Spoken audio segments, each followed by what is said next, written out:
This is Word and the Wild. It's the one-year Bible adventure with friends. My name is Owen. I'm your host and your guide. Delighted to be together with you on this 12-month journey as a podcast plus community where we read the Bible for ourselves, but not by ourselves. Gang, it's week 29. This week, we wrap up Psalms. We turn back to the story through Isaiah and Micah. We discover God has a plan. It's different than ours, and his plan is the one that will happen. So, hello and welcome in. Now, buckle up as we look ahead to what Isaiah and Micah have to show us about the end of the road and how we get there from here.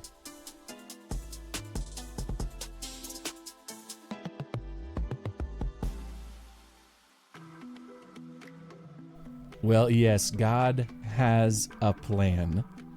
That's been a theme of our story since the very beginning. God does have a plan. He walks a path, and his plan and his path is different than ours in many ways. And whether we like it or not, his plan is the one that is going to happen. As we look into the future this week, get ready for some plot twists. Don't get discouraged. Get on board. That's what we see play out with Isaiah and Micah, two prophets we are rolling with all this week. We're going to see this week that longtime enemies, people who have been villains in this story, and by people I mean people groups, those people are going to wind up being loved and rescued by God. Crazy plot twist. Then we're going to see some invincible foes who are predicted to snap like twigs. And we're going to see unthinkable events that will move us closer to an unspeakable joy. Yeah, so if you can't tell already, let me just tell you, we're in for a wild ride this week. It's a wild ride, but in some ways it's a simple one. And what I mean by that is it's not going to be hard to understand as long as you have this perspective, okay? The perspective is simply this. We don't know every detail of where all this ride we are on through history, where it's going to take us. We don't know every detail of where it's going to take us, but what we do know is what waits for us at the end of the road. And that's true for the whole sweeping story of the Bible that we've been following now for 29 weeks. And it's true for our own story, both as individuals and as a human race.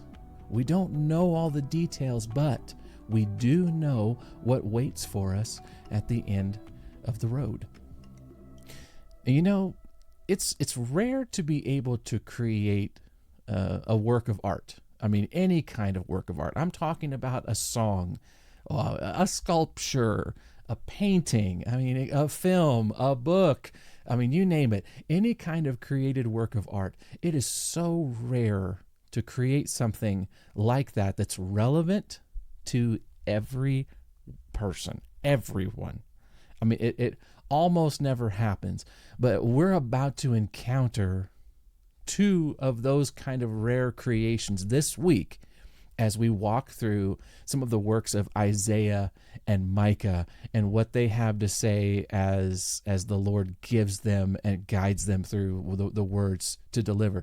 They speak not only to the people of their day, they speak to us today as well. And it's not simply because they are interesting or inspiring, although there are some incredible turns of phrase and enjoy. But it's not just that they're interesting or inspiring. It's that they speak to a question we would all like to explore. There's not a person that I've ever met, and I mean this seriously, who's never had curiosity about this question. And the question is, how does human history play out? And then what do we do with that information? Is there anything we can know about how this all is going to end? And what do we do with the information? Now imagine being Isaiah and Micah, or imagine writing something back in 700 BC that stays fresh and compelling through the whole sweep of human history. That's what's happened, and that's what we are encountering this week. And it all stays so fresh and compelling because it wrestles with and illuminates, in some ways, this question: how does human history play out? In fact, it's so clear and so compelling that not much needs to be said about it. We just need to listen to it. And so, listen. I'm going to read you this stretch from Isaiah, and just drink it in and see where it takes us. All right. Isaiah starts with this: search the book of the Lord and see what he will do. Not one of these birds and animals will be missing, and none will lack a mate, for the Lord has promised this. His Spirit will make it all come true. He has surveyed and divided the land and deeded it over to those creatures. They will possess it forever, from generation to generation. Okay, pause there for a second. Do you see this? This is, we're going back to God's care and love for creation. Even birds and animals. The future includes God caring for restoring creation. Okay? Now let's keep going.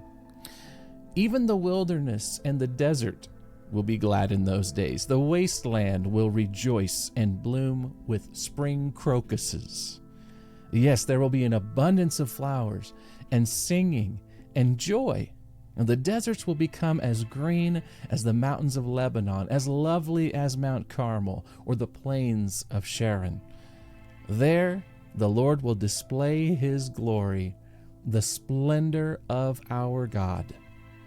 With this news, strengthen those who have tired hands and encourage those who have weak knees. Say to those with fearful hearts, be strong and do not fear, for your God is coming to destroy your enemies. He is coming to save you. And when he comes, he will open the eyes of the blind and unplug the ears of the deaf. The lame will leap like a deer, and those who cannot speak will sing for joy. Springs will gush forth in the wilderness, and streams will water the wasteland. The parched ground will become a pool, and springs of water will satisfy the thirsty land. Marsh grass and reeds and rushes will flourish where desert jackals once lived. You catch the picture once again. It's this returning back to the beauty of the Garden of Eden, and these places that have become desert wastelands, dry and thirsty, thanks to the fallout of Adam and Eve's fateful choice to eat the fruit and all that's happened since then. It feels so long ago, even in our story, doesn't it? It feels so long ago. But there's a return coming to it, and places that were deserted will be blooming, and people who have been broken will be healed. All right? And Isaiah goes on. Get this picture. Listen, he says, and a great road will go through that once deserted land. It will be named the Highway of Holiness. Evil-minded people will never travel on it. It will only be for those who walk in God's ways. Fools will never walk there. Lions will not lurk along its course, nor any ferocious beasts. There will be no other dangers. Only the redeemed will walk on it. Those who have been ransomed by the Lord will return. They will enter Jerusalem singing, crowned with everlasting joy. Sorrow and mourning will disappear, and they will be filled with joy and gladness. Those verses come from Isaiah 34 and 35. Right? All that has disrespected, disrupted, and disfigured God's beloved creation will be erased. The sin and the sorrow that Adam and Eve let in through their fateful choice back in Eden will be erased. The intruders will be dealt with. The earth will be restored. The earth will be returned to the ones for whom God made it, his beloved creation, with human beings at the pinnacle of it all. God will do something beautiful with this desert. At the end of history's winding journey, the road opens up. The crooked curves, the potholes, the frustrations, and the predators will all be gone. We will hit the final plateau after the long climb, and there will be no more desert. And then our final destination will come into view. It will be like the Garden of Eden, but better. See, Eden included the possibility of a choice to turn away from a loving relationship with God that we've come to see is so essential for happiness and literally for survival. See, there was a tree in the middle of that garden. God put the tree there, and with that tree there was a choice. You know what tree I'm talking about.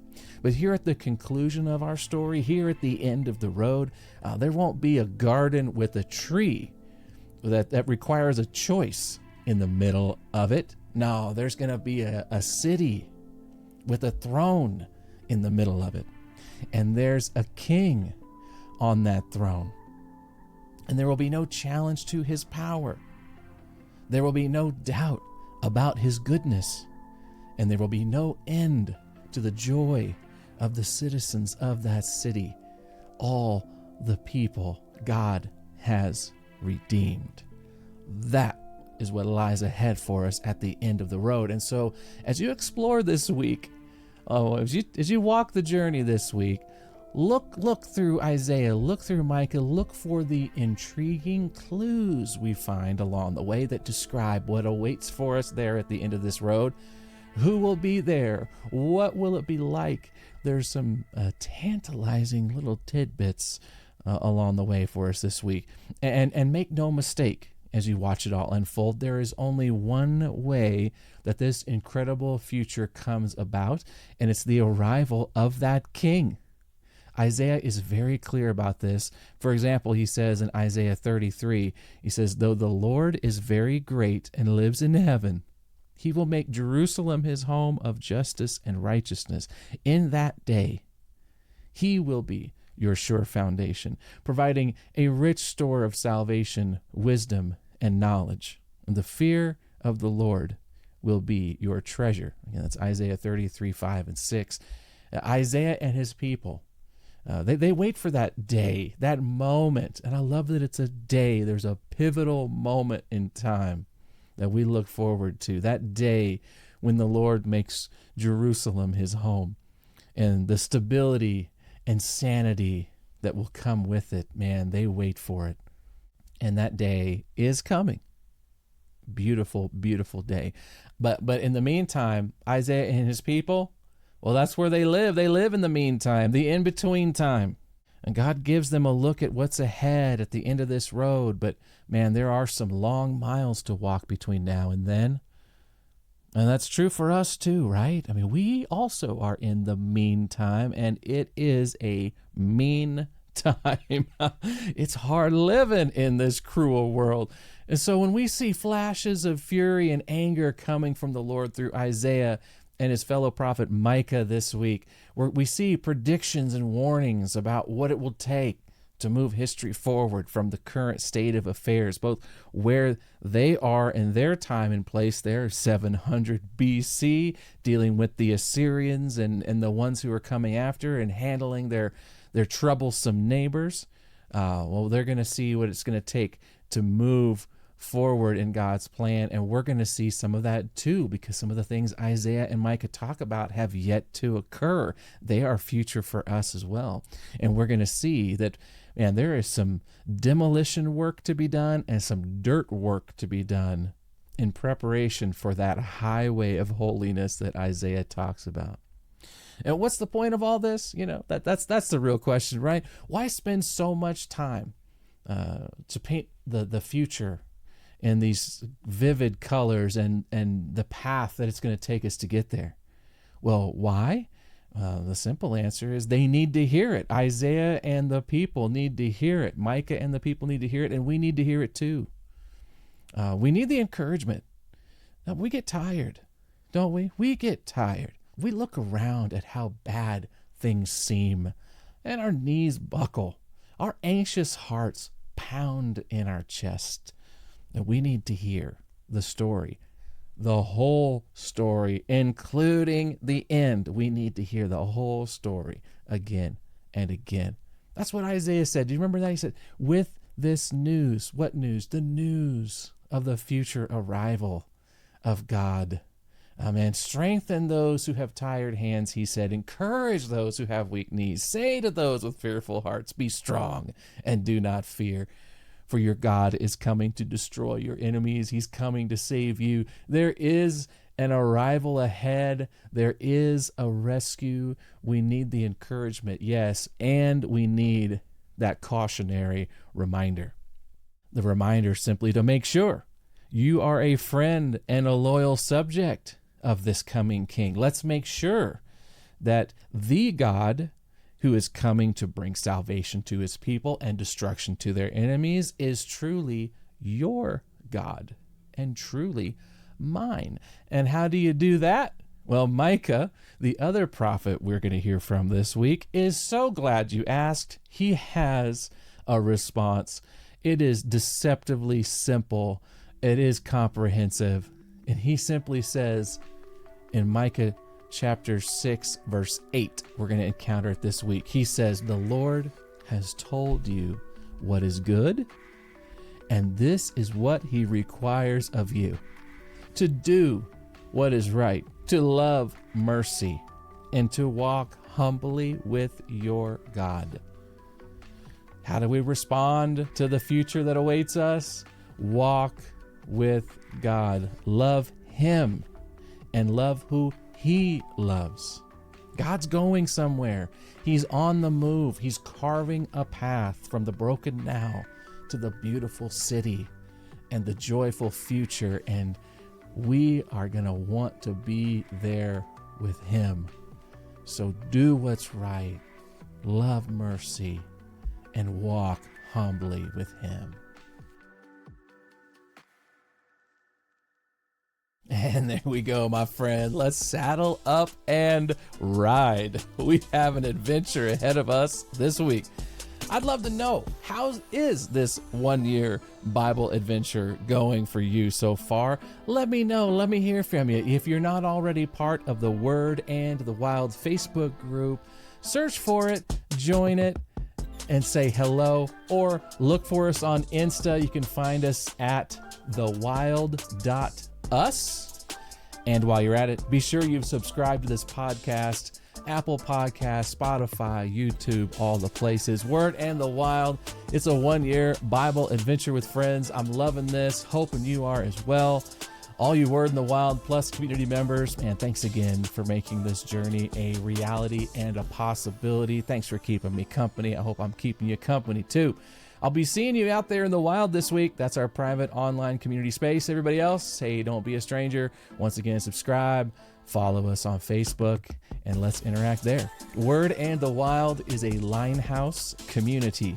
It's part of the Linehouse Community Network. It's a nonprofit organization with a mission to bring neighbors together to promote awareness, appreciation, and understanding of the Bible, because friendship and God's Word change lives and change cities. Word and the Wild is presented by the Lumavaz Podcast Network. Grateful for their friendship and hospitality. And with that, we are out. I'm Owen, your host and your guide. And until next time, my friend, I'll look for you out there on the trail in the Word and the Wild. You have a great week.